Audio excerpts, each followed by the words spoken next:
बात करते हैं दो डेट सबसे ज्यादा इम्पोर्टेंट है। पहला है 26 नवंबर 1949। अब ये डेट क्यों इम्पोर्टेंट है? क्योंकि इस दिन हमारा कॉन्स्टिट्यूशन बनकर तैयार हुआ था। On this date we adopted our constitution. पर क्या इसी दिन से कॉन्स्टिट्यूशन लागू होना, इनैक्ट होना स्टार्ट हो गया था? नहीं। तो कॉन्स्टिट्यूशन लागू होना स्टार्ट हुआ था, इनैक्ट होना स्टार्ट हुआ था 26 जनवरी 1950 को।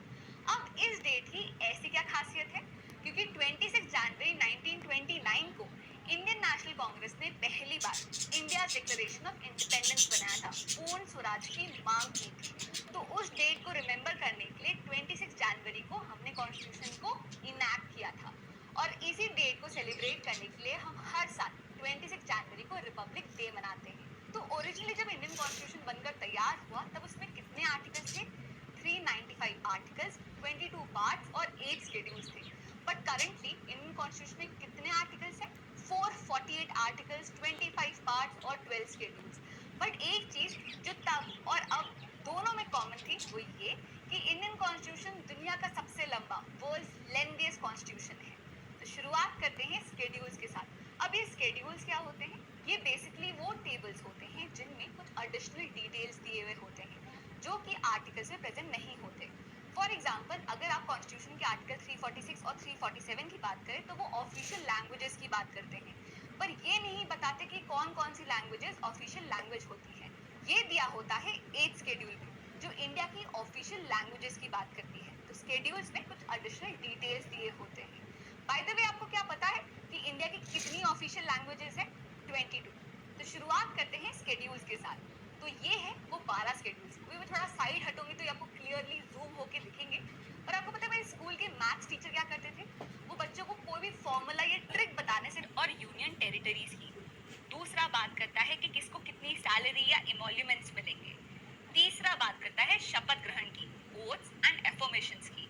तो हर शेड्यूल में जो वर्ड हाईलाइट होते जा रहा है इसी को कंबाइन करके ये ट्रिक बना है।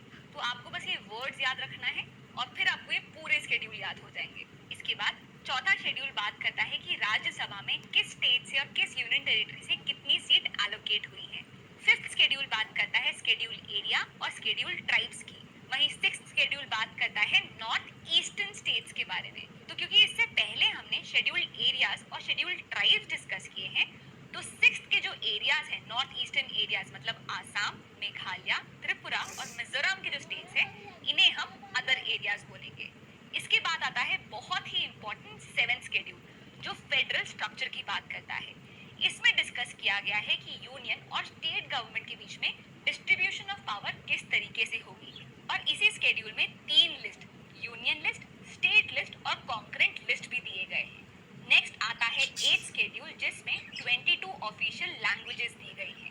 और इसके बाद आता है 9th शेड्यूल जो लैंड रिफॉर्म्स की बात करता है, validation of certain acts and regulations. क्या आपको पता है कि इंडियन कॉन्स्टिट्यूशन का जो फर्स्ट अमेंडमेंट एक्ट हुआ था जमींदारी सिस्टम को अबॉलिश करने के लिए, इसी के लिए 9th शेड्यूल को कॉन्स्टिट्यूशन में इंसर्ट किया गया था। इस शेड्यूल में कुछ ऐसे सेंट्रल और स्टेट लॉज है जिसे कोर्ट में चैलेंज नहीं किया जा सकता। तो एज ऑफ नाउ इस शेड्यूल में कुछ 280 या 209 लॉज है जिसे कोर्ट में चैलेंज नहीं किया जा सकता। इसके बाद 10th शेड्यूल बात करता है डिफेक्शन लॉज की, disqualification on ground of defection की। 11th शेड्यूल बात करता है पंचायत की और 12th शेड्यूल बात करता है म्युनिसिपैलिटीज की। 1946-47 में जब इंडिया की कॉन्स्टिट्यूएंट असेंबली पहली बार बैठी थी कॉन्स्टिट्यूशन बनाने के लिए, तब उन्होंने दुनिया भर के कॉन्स्टिट्यूशन से इंस्पिरेशन ली थी। इसमें से कुछ देश ऐसे थे जो नए नए आजाद हुए थे, नया नया कॉन्स्टिट्यूशन था। वहीं कुछ देश, कुछ सोर्सेज ऐसे थे जिनका कॉन्स्टिट्यूशन बहुत पुराना था।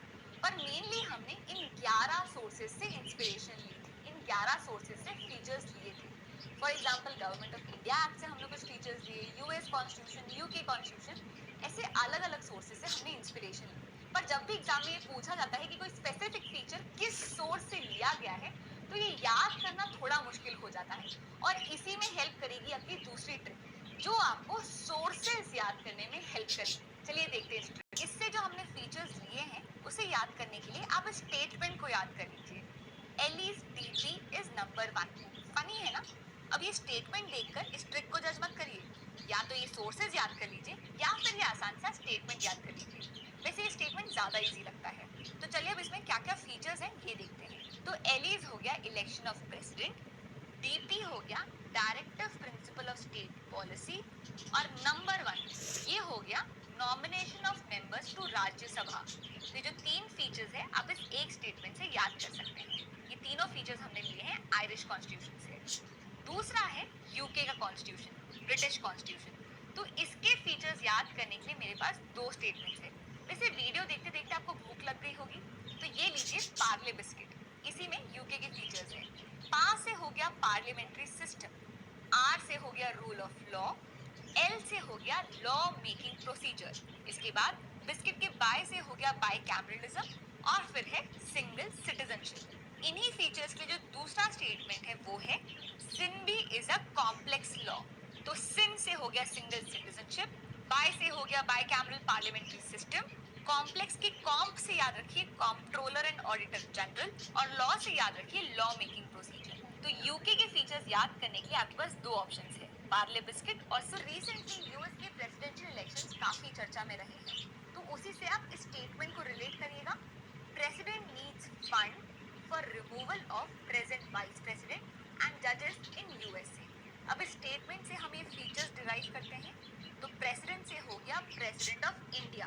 तो इंडिया में जो प्रेसिडेंट है supreme commander of arm forces का जो कंसेप्ट है ये हमने यूएस कॉन्स्टिट्यूशन से लिया है। फंड से हो गया फंडामेंटल राइट्स।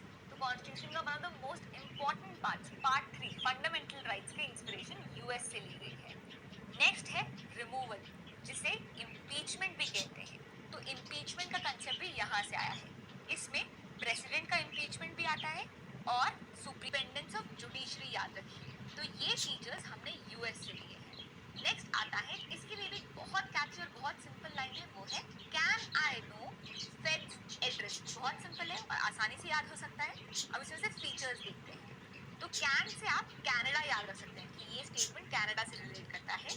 फिर फेड से आप फेडरल सिस्टम याद रख सकते हैं। तो federation with a strong centre का कंसेप्ट यहाँ से लिया गया है।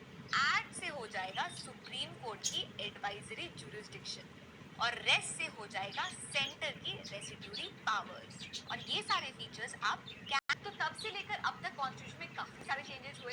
तो जब भी कॉन्स्टिट्यूशन में कोई नया पार्ट इंसर्ट करना होता है या नया कोई आर्टिकल लाना होता है तो उसे अल्फाबेटिकली इंट्रोड्यूस किया जाता है। जैसे part 9A of the constitution, part 9B of the constitution, article 21A। तो अल्फाबेटिकली इन न्यू चेंजेस को इंसर्ट किया जाता है ताकि कॉन्स्टिट्यूशन का जो अरेंजमेंट है वो अफेक्ट ना हो। तो इजीली कैसे याद रखना है इस बारे में है इसलिए इस ट्रिक में हम 3 निमोनिक्स डिस्कस करेंगे। अब बात करें, ध्यान से देखिएगा। You can fly directly from US, UP, meet child, Shyam, Ram, fruit tastes sweet to eat, so only eat Maggie as tasty snack।